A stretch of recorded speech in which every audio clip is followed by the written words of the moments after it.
right, well, good evening. Welcome to another restorative practice. Tonight we're talking about how to get ourselves out of the way so that the work that is ours to do in the world, which I would call Dharma, that's kind of our life work, so that that stuff can flow through us. We're talking about kind of letting go of being the doer and becoming an open vessel to allow guidance to help us find what our work is to do, to receive that guidance and wisdom to allow the work to come through us in a way that's effective, and what steps we can take to make that possible. So we're going to quote two different things tonight. We've got two different sources for this evening. The Bhagavad Gita. Chapter 2, verse 47 is one that's often quoted, but we're going to take 47 through 50 here. This translation is by Winthrop Sargent. Your right is to action alone, never to its fruits at any time. Never should the fruits be your motive. Never let there be attachment to inaction in you. Fixed in yoga, perform actions having abandoned attachment and having become indifferent to success or failure. It is said that this evenness of mind is yoga. So let me break down that second one. That's verse 48, fixed in yoga. What I think he means by fixed in yoga is fixed in the state of yoga, meaning that we are sort of stable and steady in our connectedness of individual self to universal self. So that's what he means by fixed in yoga. Perform actions having abandoned attachment and having become indifferent to success or failure. This equanimity, another way that this has been translated is this equipoise is yoga. And so the idea is that we are not driven by the successful outcome, nor afraid or paralyzed by an unsuccessful outcome, but rather open, joined to that higher self or to that higher meaning, and allowing of that work that is ours to do to kind of flow through us or come to us or show up for us. And then, of course, the idea is that we meet it halfway and perform that work. So moving on, action is inferior by far to the wisdom of yoga. So seek refuge in wisdom. Despicable are those whose motives are based in the fruit of action. He whose wisdom is established casts off here in the world both good and evil actions. Therefore devote yourself to yoga because yoga is skill in action. So that's Bhagavad Gita 247 through 50, translated by Winthrop Sargent. And I think this has been quoted a lot. Gandhi especially was kind of a big fan of 247. And then this is a little bit echoed in Yoga Sutras, book 1, verses 12, or sutras 12 through 16. This translation is Swami Satchidananda. These mental modifications are restrained by practice and non-attachment. So those mental modifications he's talking about are the vrittis, those mental movements or the fluctuations of the mind. These modifications are restrained by practice and non-attachment. Of these two, effort towards steadiness of mind is practice. And I absolutely love the way he sort of distills all of yoga practice into any effort toward the steadiness of the mind. Practice becomes firmly established when well attended to for a long time, without break, and in all earnestness. And he's referring here to abhyasa. Abhyasa means well-placed effort. And so it's the idea of staying committed to your practice, having an earnestness or a devotion to that practice, and staying committed to the practice over a long period of time. So we can't just like push it real hard and this month we're going to become enlightened. And then next month it's like, I'm good. So it's this long duration and true devotion to the practice. The consciousness of self-mastery in one who is free from craving for objects seen or heard about is non-attachment. And he's talking about vairagya, which is letting go of attachment. When there is non-thirst, even for the gunas, which are those changing forms of the world, when we have lost our appetite, so to speak, for the world, due to realization of our inner nature, which is parusha, then we have attained supreme non-attachment. So there's this whole thing, I think in the United States, when we hear about Eastern thoughts about detachment, it comes up a lot in Buddhism. We have this idea, it's like, well, I don't want to be apathetic. I don't want to not care. I mean, I want my life to have meaning and the things that I do to have some effect on myself or on the world. And detachment here is not about not caring. It's about caring a great deal and yet allowing for whatever ways these seeds of our efforts are planted to bloom into something. We may plant a seed hoping that it grows into a pear tree and it turns out to be a peach tree. And either way there's fruits. It may not be what we expected, but sometimes what we receive in response to our work is what we need. Maybe you've had the experience, I know I have, where you've put a lot of effort into a relationship hoping it would last or hoping it would bring your life meaning or make you feel fulfilled. And in the end, all of the work that you put into it came to like nothing. It was just like a flat out disappointment. And at first it seems like, well, this was failure. And then you're depressed and you're kind of, still clinging to this idea that there was hope for it or what did I do wrong? And instead what happened is the fruit of that effort toward a relationship that ended up not working out redirected your attention either back to yourself so that you could work on yourself, or it directed your attention to a different relationship or a different point of interest in your life. And so that fruit is actually, even though that's not what we planted, that fruit is actually more beneficial to our lives. So it's about being open enough and let go enough to receive the fruits as they come without being attached to what they might be. So in order for us to kind of practice this in our bodies so that we can be good at it in our minds and good at it in our hearts, we're going to first just kind of warm up the body a little bit by coming to just a comfortable seat. And we're going to just kind of focus on where our attention is going. And so our eyes sort of represent both the third eye inside the mind and the physical eye sort of represent where our attention is going. So at first, we're going to sort of just look straight ahead. What we see straight ahead of us, we can focus and practice our drishti. So we're not necessarily looking at anything in particular, but having a steady and focused gaze. You might notice that whatever your eyes have landed on as their focal point, you can also begin to see, even though you're looking at that focal point, some of the periphery around you. And this is us kind of checking out the world. What does it have to offer? What is it? What does it mean? We can shift our focus upward, lifting the chin, kind of beginning to open the throat. Maybe the chest starts to feel a little open, shoulders can fall back. And this is representative of us kind of looking at higher things, not being focused on the world, so to speak, but on the higher realms and on the divine. Notice how as we look up, the shoulders fall back and the heart opens. This is us preparing to receive that wisdom. And the shoulders falling back is us letting go of responsibility. We are not the doer. We are simply the vessel through which the actual doer, the divine, can use us to flow through. We are an instrument of the divine. Shifting our focus again, let's bring chin towards the chest, looking inward into our own heart. In some ways, this is how we practice pratyahara, which is not the withdrawal of the senses, but the turning of the senses inward. This allows us to see where there is already space and to look within to see what wisdom we might have already collected as we looked upward and outward. And ways to find that space kind of filling up with what the actual doer or the source or the oneness of all things might have for us, what we might have received from that. Coming back to our neutral gaze, kind of looking straight ahead, noticing in the periphery. Before you turn your head and your eyes to look to the right, maybe you can see something at the corner of your eye in your periphery. And then just see if you can kind of immediately turn the head and focus on that thing. Same steady, consistent gaze, not looking at anything in particular. And notice what you can see in your periphery here.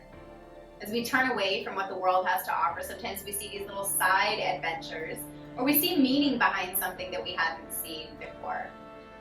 Come back to center. And then again, looking straight ahead, whatever your drishti might be, notice something to the left that's in your periphery and see if as you turn your head, you can just find it immediately. Keep your gaze consistent here as well. Notice what happens in your periphery at this angle.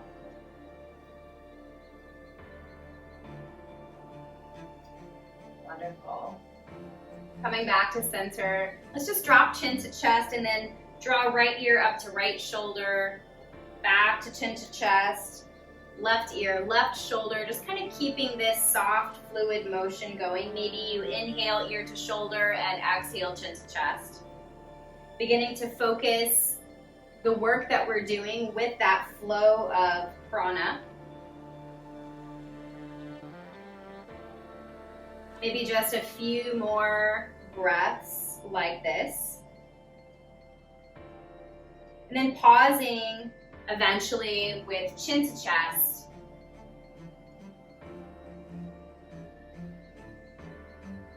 And just, we're going to take this chin to chest motion and basically make it a little bit more supportive so we can stay here a long time. Without support, eventually the back of the neck is going to start to tire of this position. So rising back up, but kind of remembering where your focus was as your chin was to the chest. Let's gather up some props. If you have a pranayama bolster, you can use that underneath your knees. You can also roll a blanket to basically approximate something about this size. So that comes underneath your knees. And just kind of once your knees are placed, just kind of scoot your sitting bones back a little bit. That'll create a little bit of stretch at the back of the hamstrings. We'll probably use at least one, maybe two blocks. And either our bolster or our two bed pillows. So one of those blocks can come between your feet to kind of lift up your bolster a little bit so it's a little bit more level. And the bolster can be close or far from the body depending on how much support feels good to you. Dropping your chin back to your chest, just kind of notice how much space might be between your support and your forehead. If there's a pretty good amount of space, this is where that second block might come in handy. We can set it on any setting from tall to medium to low. And just allow the third eye center, kind of that brow point, to fall and be supported by that second block. This could also be substituted for another pillow or another folded or rolled blanket or towel. And just keep your gaze sort of consistently inward. Eyes might be open or closed. Notice where there is expansion. And whether that expansion feels effortless and supported.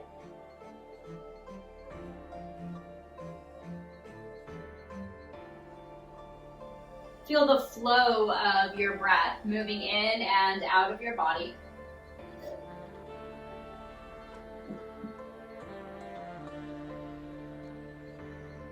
And just the same way that our breath is received and then flows back out of the body, we want to also invite in wisdom, compassion, guidance.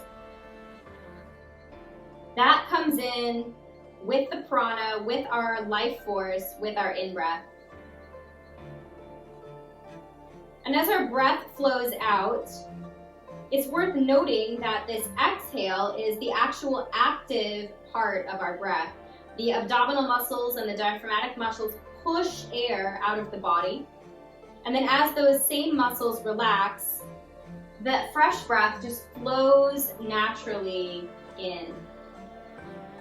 So this exhale represents that same divine guidance and compassion flowing through our action out into the world. And this is sort of the model of that ideal Dharma. We are not attached to where that breath might flow after it leaves the body. Ideally, some plant is able to be nourished by our exhale, but we don't know which plant, where, or when that might happen. We have no worries about it. We just allow it to flow, knowing that the next breath is coming to nourish our own body, and that we can release that breath out into the world without attachment.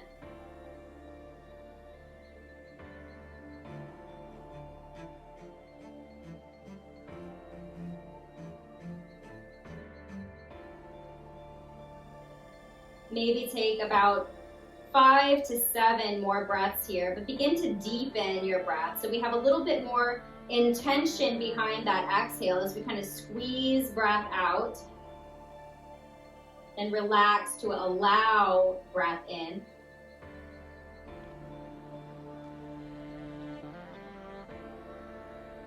Feel how this squeezing of breath out with intention is in many ways the way that we want to work in the world. And the softening and relaxing is us receiving those fruits, not because we grasped for them and pulled them in, but because we made space for them and we allowed our exhale to flow freely out. We were complete and full about letting our work be done so that our breath could flow out into the world.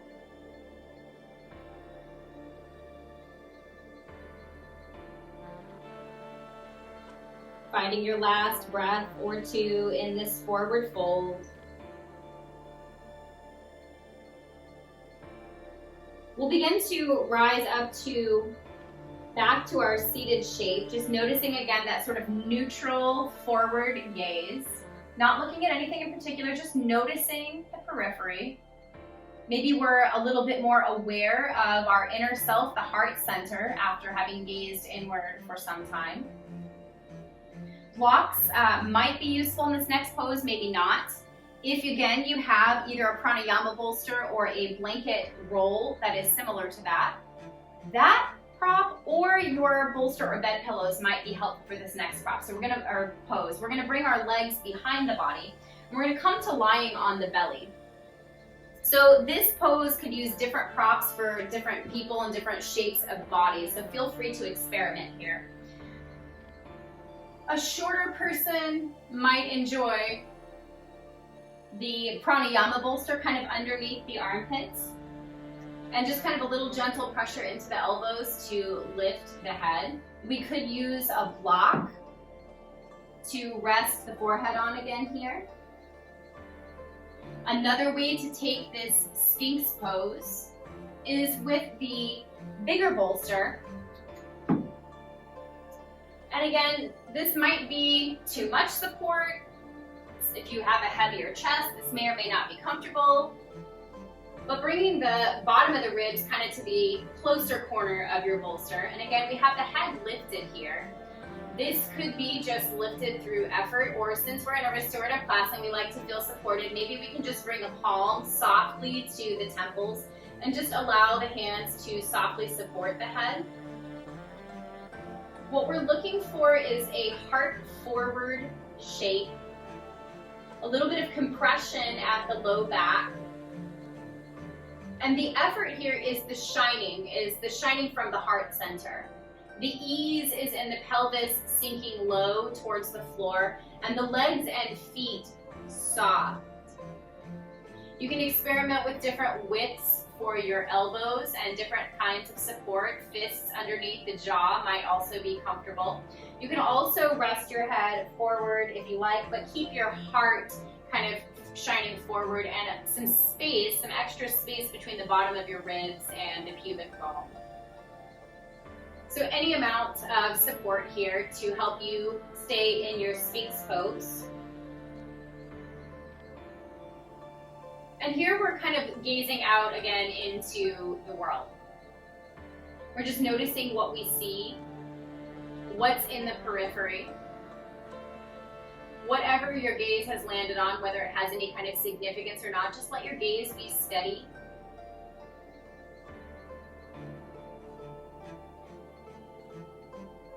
Notice as you kind of are gazing outward what's in the periphery outside your body, and then also kind of let your periphery be what's happening within you. What is your heartbeat like in this moment?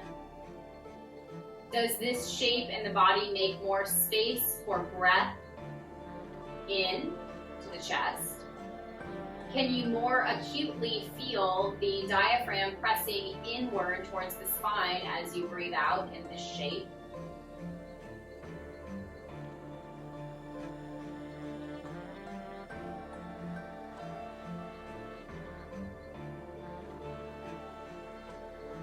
We'll stay here about another minute or so. See if you can keep your gaze consistent. See if you can remain unattached to whatever your eyes have landed on. And complete and whole in your experience of your vision by just noticing what's happening in your periphery.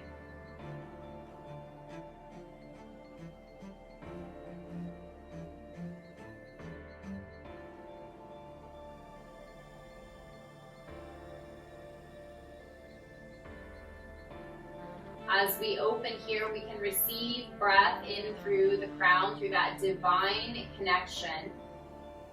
And just kind of allow that breath coming in, that wisdom coming in, that compassion and light flowing in to just sort of sweep out the mind, the third eye center, the throat, and the heart. As your breath flows out, as we create that action of drawing the navel in up towards the spine to press breath out, see if you can allow the breath to flow outward through the heart. Depending on where your hands have landed in this pose, you might choose to turn your palms up. Blocks could be useful for that purpose. So we're breathing in to that space we've made in our heart center. We're allowing that breath of divine prana to sort of clear out our ego, kind of scoop it out of the way. And letting our work flow out through our heart center so that all the work that we do in the world is heart-led.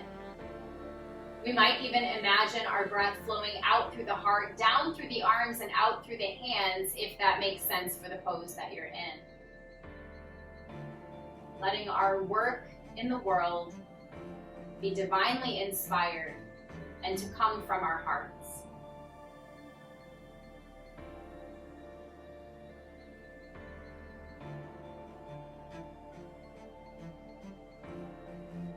Last few breaths in this somewhat challenging shape. The longer you stay in it, the more you start to feel that compression in your low back. See if you can remain focused on whatever your drishti is, keeping your heart open.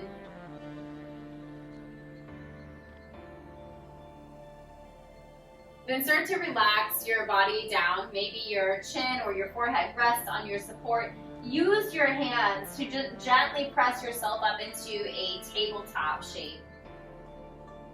And for restorative, we don't like to do too much action here, but let's take just a few soft cows, just letting the belly drop. So we're not really pushing the belly down, but just kind of letting it soften.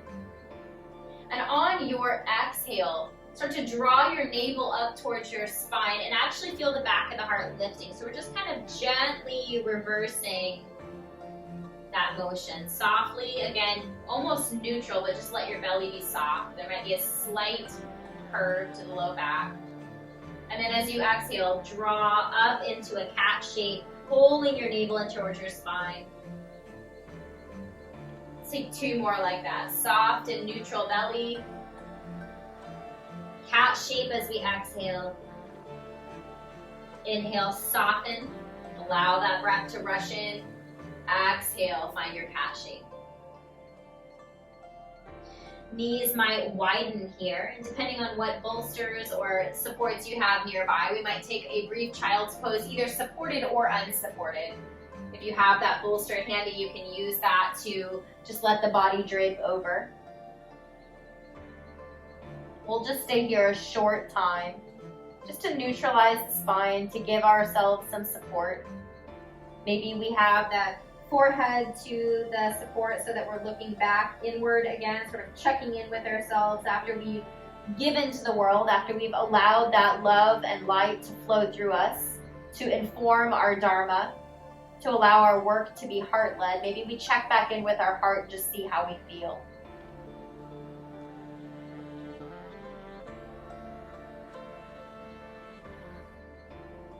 About 3 more breaths.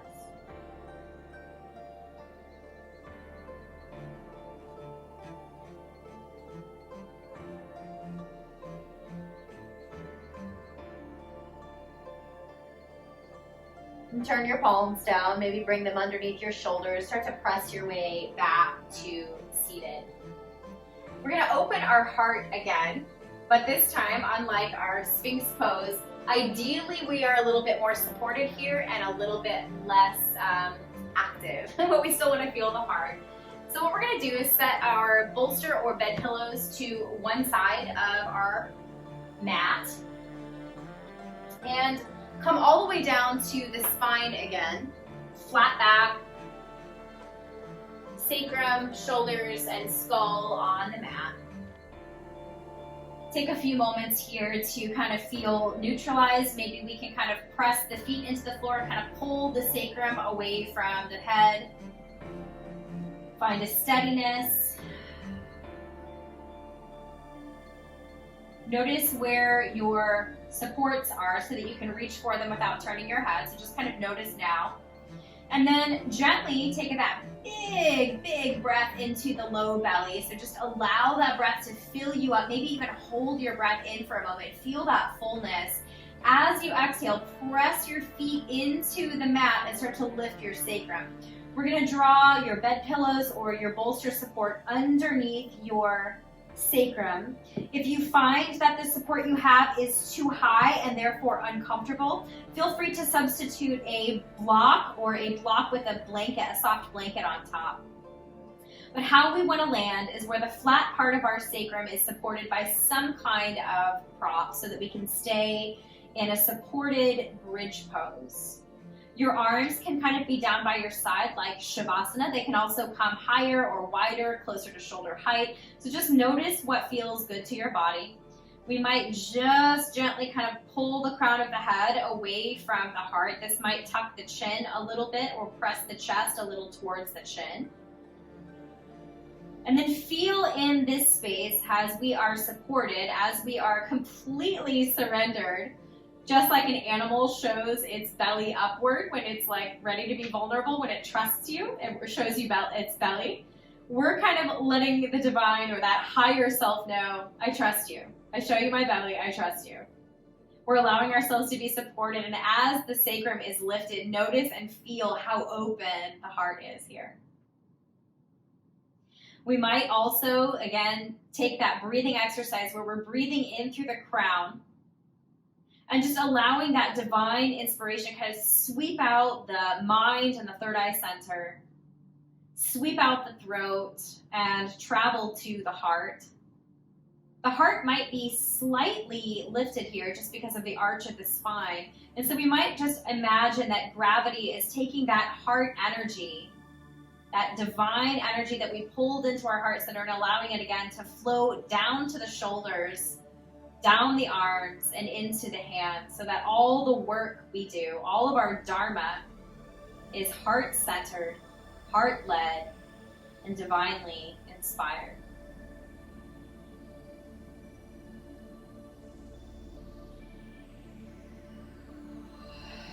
We're grounded through the soles of our feet. Soften any resistance. Notice where there might be any holding or tension in the body. Maybe just kind of gently shimmy the chest a little side to side, the hips a little side to side, softening. Let the palms be open towards the sky, just like the heart here. Trusting that the fruits of whatever work we do will find the right recipient.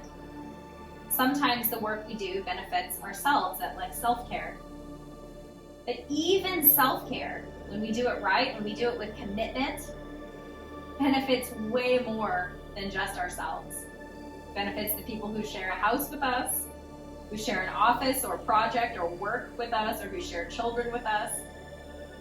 Almost everything we can think of, when it's done with that committed devotional attitude, and without attachment to what it will look like, benefits more than just ourselves. It becomes something that benefits the oneness and wholeness and well-being of all.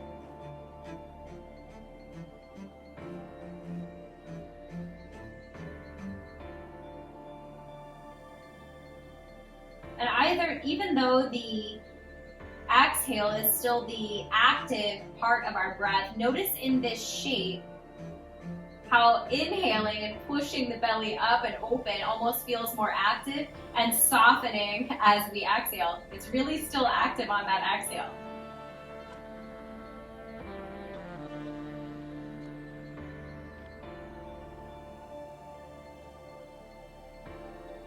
When our heart is truly open, when we are truly informed by that divine inspiration, even the work that we do, even the active part of our life becomes more effortless feeling.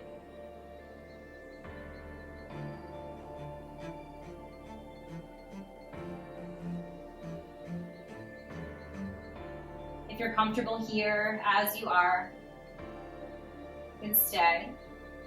If you want to try a little experiment, you might extend one leg long, just letting the heel rest on the mat, the other leg still bent, sole of the foot on the floor.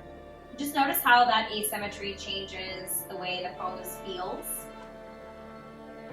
Maybe you can feel a continuity from your extended heel all the way to that same shoulder.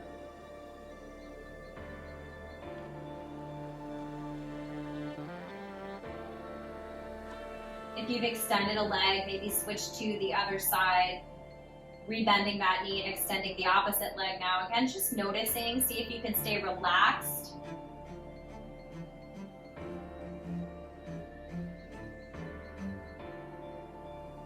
Keep receiving breath into that open heart. Keep allowing that heart to inform your work. And just notice the sensations.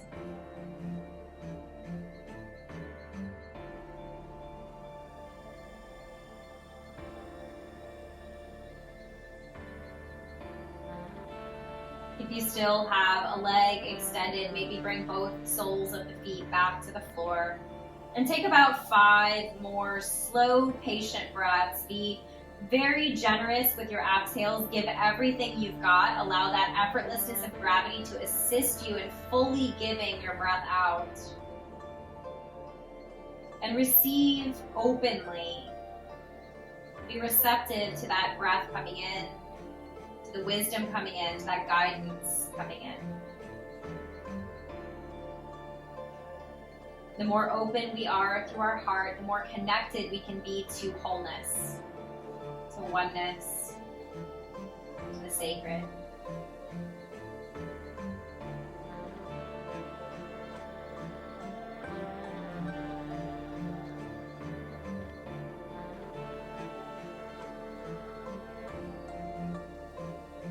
When you come to the end of those breath cycles, take one more really big full breath into your low belly. Lots of space there to fill with breath. Maybe again, holding that breath gently and feeling that fullness. Then as you exhale, press into your feet without turning your head. Pull your supports out from underneath yourself. And nice and slow, just let the sacrum come back down to the floor.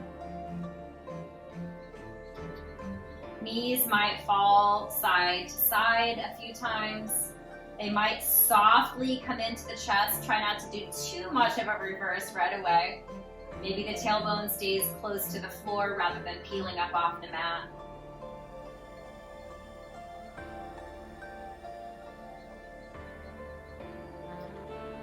And whatever side you've pulled your support out to, reach over to that side, kind of pull your support close to the side of the mat so that your support is parallel to your mat, short side to short side, long side to long side. Arms will come out over the top of your support, so either a T shape or that little cactus shape or a wide V.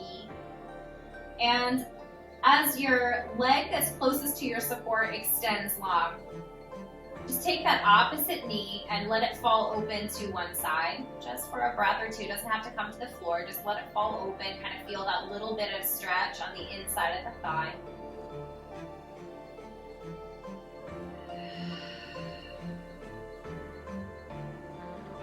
On an exhale, bring that knee back to center. Take a nice big breath in.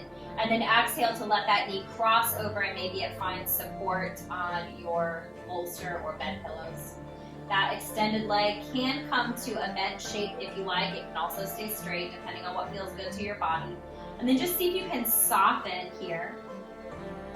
We've looked upward, we've looked inward, and at the beginning of class we also turned to each side.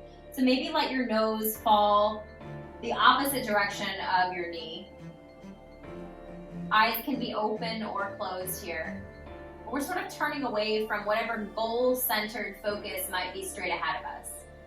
Taking time to explore the fullness of our experience. Noticing if there are any interesting paths that we might have not noticed before that we can take.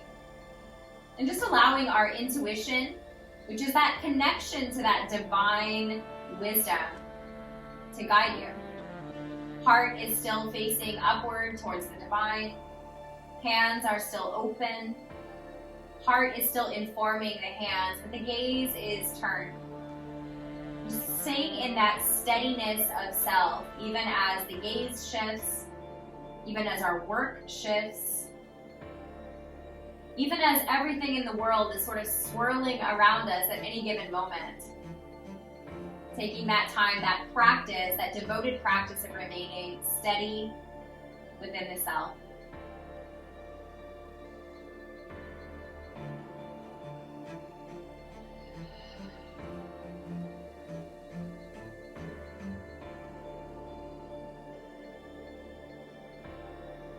Let several more breaths pass through you.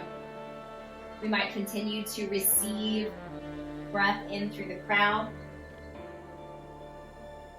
letting it sort of clear away the mind, the third eye center, throat, passing through the heart and back out into the world.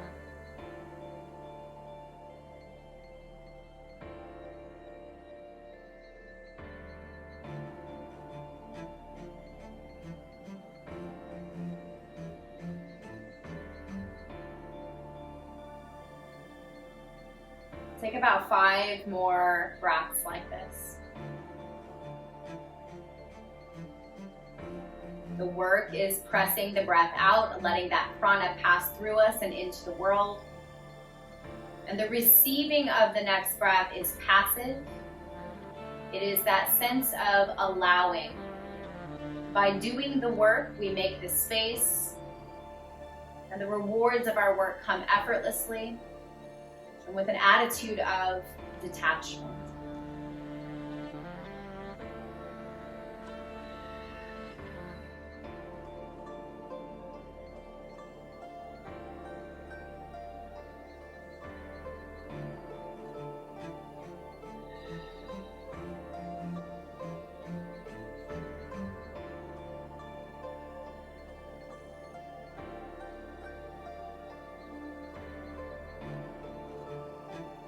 As you come to your last breath in this shape, maybe bring your gaze back to center. Then bring your knee back to center. Maybe both soles of the feet come to the floor. Maybe knees come softly to chest. And we find a little rocking. Find some way to neutralize. Maybe that just means coming flat, fully flat from heels to shoulders. To just take a neutralizing couple of rounds of breath.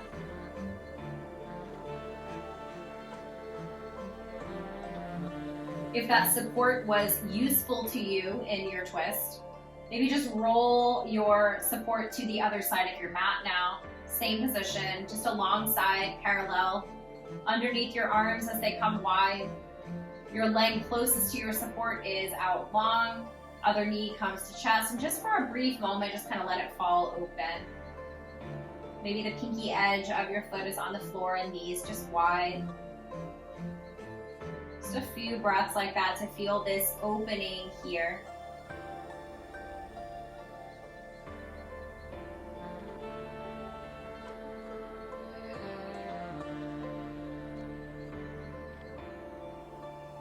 On an exhale, bring that knee back to center. Take a nice full breath into your low belly. And as you exhale that breath out, let your knee cross over your body and find support. That straightened leg might now bend. Make sure your shoulders are relaxed into the floor so there's no effort in responsibility here, just an open heart. And then just like we did in our last pose, the gaze might fall open and away from the knee. Eyes might be open or closed, just kind of noticing what's in the periphery. If your eyes are closed, kind of notice what's in the periphery of your experience. Maybe you feel some light through the eyelids, or notice a certain smell or a sound in the environment around you. And stay steadfastly focused on your breath, even as you notice these other sensations. Heart is still upward toward the divine. Hands are still open and receiving that direction from the heart. Gaze is outward. not goal focused, but just kind of examining everything that's around us. Feel the turning of change within the self, reflecting that changing world that is around us, but yet notice the steadfastness of the heart. That even as the hips face away from the shoulders and the nose faces away from the knees, we have this consistent alignment of head, third eye, throat, heart, solar plexus, navel, and tailbone. That even in the midst of change, we are steady and aligned within. Letting go of where this transformation will take us, letting go of the outcome of change, and simply flowing with. Just as our body flows with breath, our spirit flows with prana, we can find a way to flow with the changes of the world by releasing resistance, by opening our hearts, and letting every action we take be divinely inspired.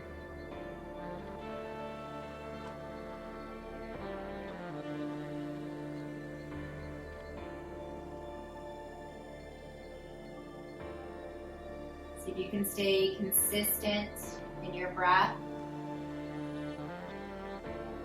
Notice if this shape has changed the flow of your breath in some way.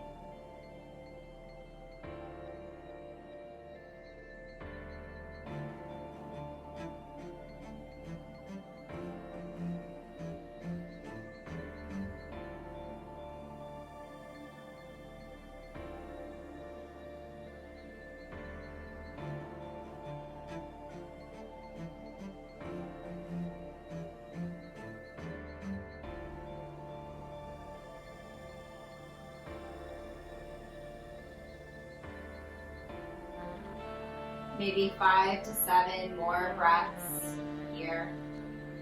Patient, engaged as we exhale that work of pushing that chronic energy out into the world, acknowledging the source of that energy, allowing us to get out of the way and stop being the doer, simply being a vessel.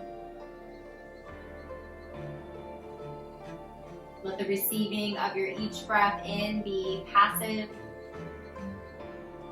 Let the exhale not be motivated by the next inhale, but on how much you can give, how much you can let go, how attentive you can be to your action.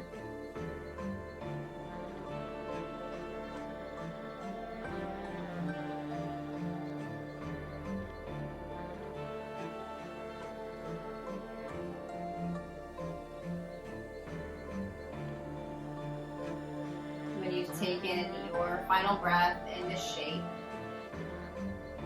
Start to draw the gaze back to center. Start to draw the knee back to center. Maybe both soles of the feet again come to the floor. Maybe we find Shavasana for a moment. Maybe knees come to chest or rock side to side. Find your neutralizing movement or stillness.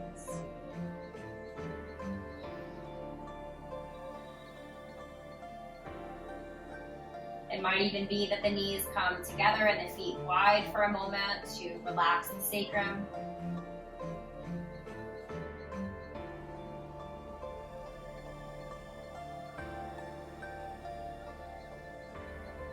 We're going to move from this shape into our rest pose. So that might look like taking a few more emotions in your body first. It might look like sitting up to gather some props.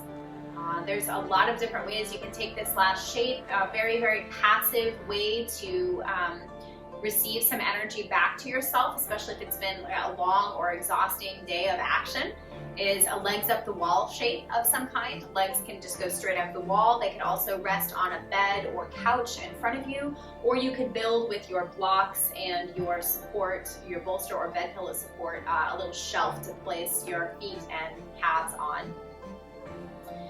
So any of those options would be lovely for taking a deep rest.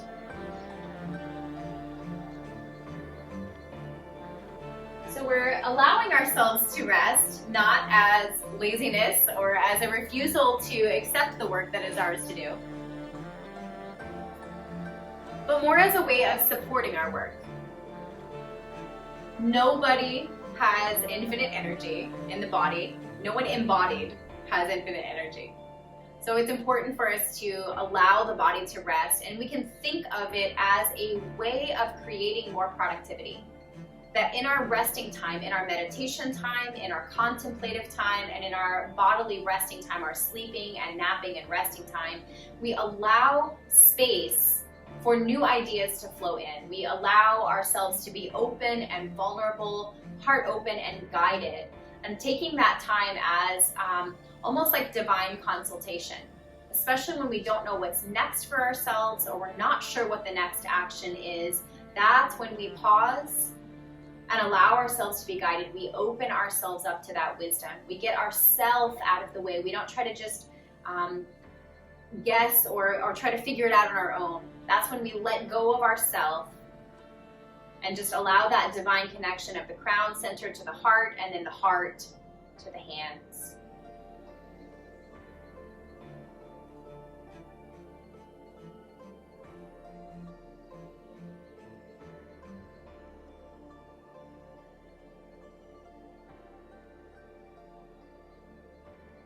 So we remember our inspiration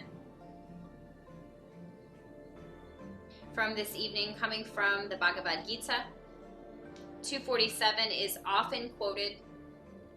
Winthrop Sargent says, "Your right is to action alone, never to its fruits at any time. Never should the fruits of action be your motive. Never let there be attachment to inaction in you." And then Swami Satchidananda translated Yoga Sutra 12 through 16 for us. These mental modifications are restricted or restrained by two things: practice, abhyasa, well-placed effort, meaning we don't apply effort to a bunch of things that aren't helpful, and only to things that we feel guided toward. And then the second piece is that non-attachment, that vairagya, letting go of our ideas about where that work should go or what it should be for or what our efforts might bring. It's important that we do our work, but honestly, it is none of our business what our work does.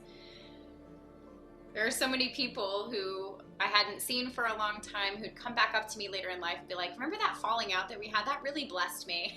You know, like they've been able to find a way to, even things that seem like an unsuccessful thing or a failure of some kind, that when we remain in equanimity about those two things, we find that sometimes our failures are actually successes, and sometimes our successes are actually not so successful. Just begin to settle into that place of equanimity. Let go of all action. Let go of all ideas about what is needed from you. Let go of all ideas or concepts of what you might receive, and just simply be. Feel your breath flow in. Feel your breath flow out.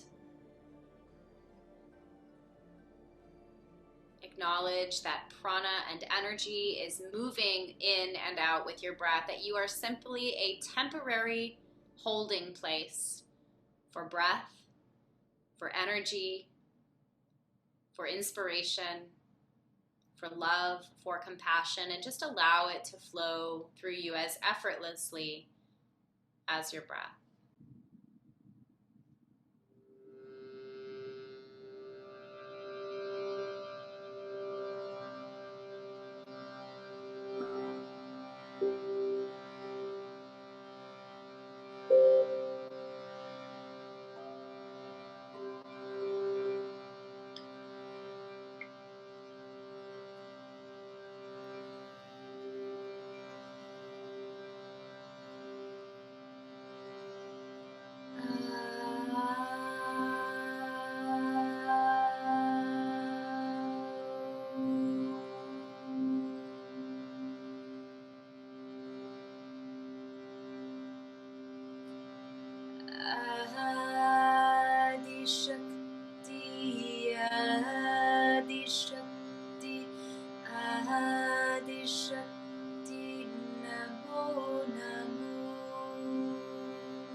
Sarab Shakti, Sarab Shakti, Sarab Shakti, Namo Namo.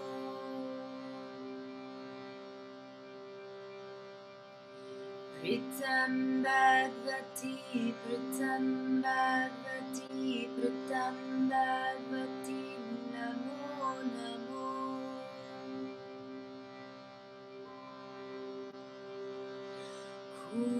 Kundalini Mahashakti, Mahashakti, Namo Namo.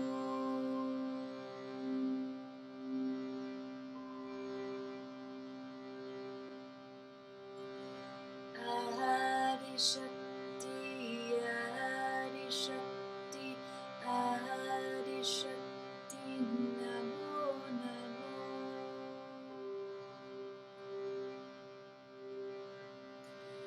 Ahadi Shakti, Ahadi Shakti, Ahadi Shakti, Namo Namo.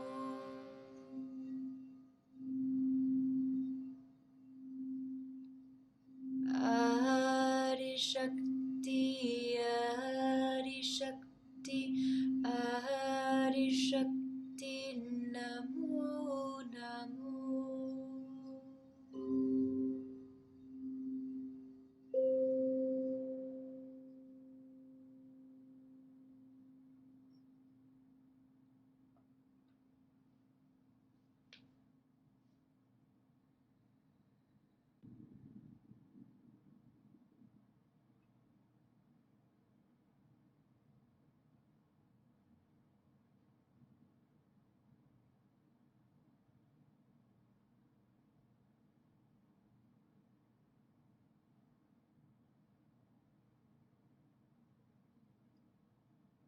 Feel both the inaction of the body, heaviness of bones, a soft relaxation in the muscles, and also the action of the body through the breath, the circulatory system, the nervous system alive and awake.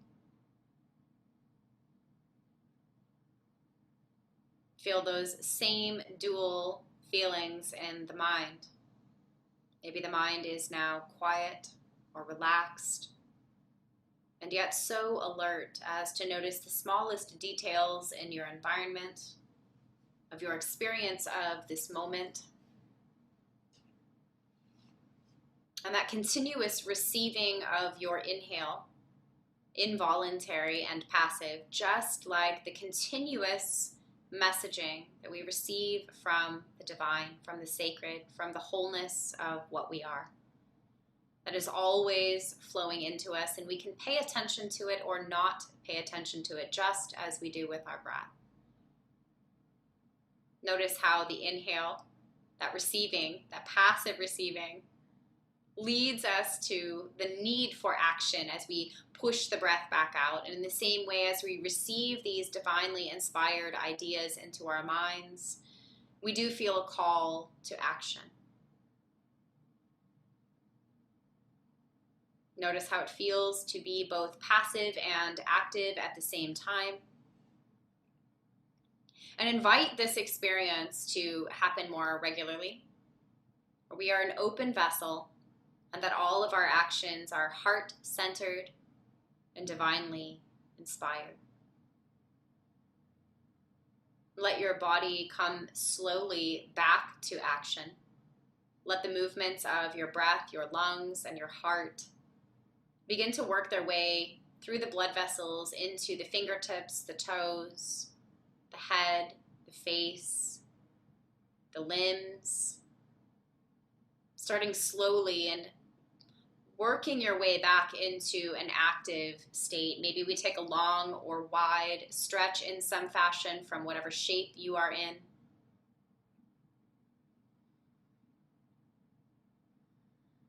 And just as we breathe out and breathe back in, start to pull all of the energy inward towards your heart center. Maybe this has us curling up into a smaller shape, eventually maybe rolling to your side.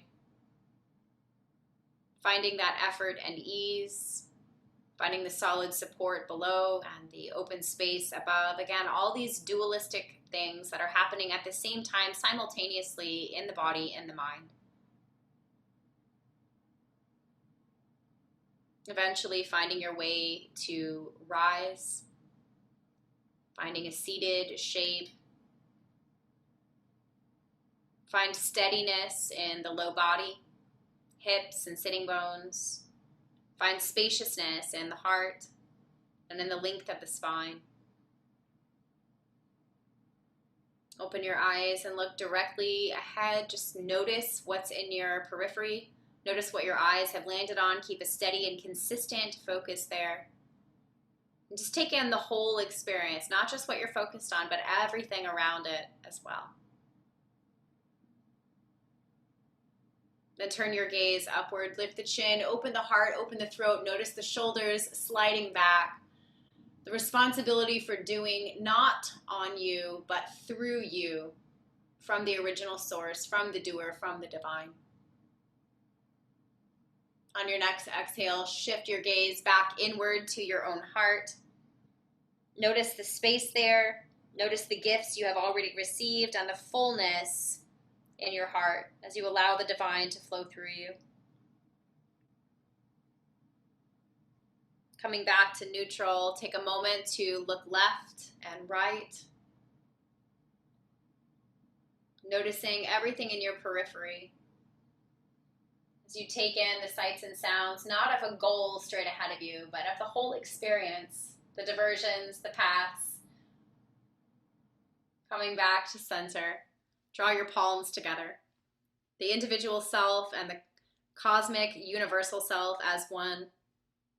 The action and inaction as one. Taking all the dualistic things that we found and drawing them together and then pulling that oneness into our hearts. As we allow ourselves to be divinely led, as we make space for inspiration, and as we allow the work, our dharmic work to do in the world to be divinely inspired and heart-led, our entire life becomes our practice, and our practice is that of service. And so we close our practice with this prayer. Loka samasta sukhino bhavantu. May all beings be happy, healthy, safe, and free. Namaste.